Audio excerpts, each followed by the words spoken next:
নীল নদের ভিতরে পানি নাই, অর্থাৎ জোয়ারে কমে গেল।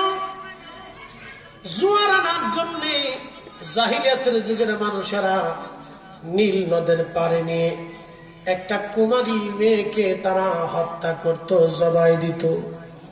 ওই কুমারী মেয়ের রক্তটা গড়িয়ে গড়িয়ে নীল নদের মধ্যে যখন যায় মিশত, তখন নীল নদে আবার জোয়ার আসতো। মনোযোগ দিবেন, আগে সনাতন ধর্মের একটা বিশ্বাস ছিল, স্বামী মরে গেলে জীবন্ত স্ত্রীকেও স্বামীর সাথে পুড়িয়ে হত্যা করে তার স্বর্গে পাঠানো হতো। কি বুঝলেন? জোর করে স্বর্গে দিয়ে দিচ্ছে।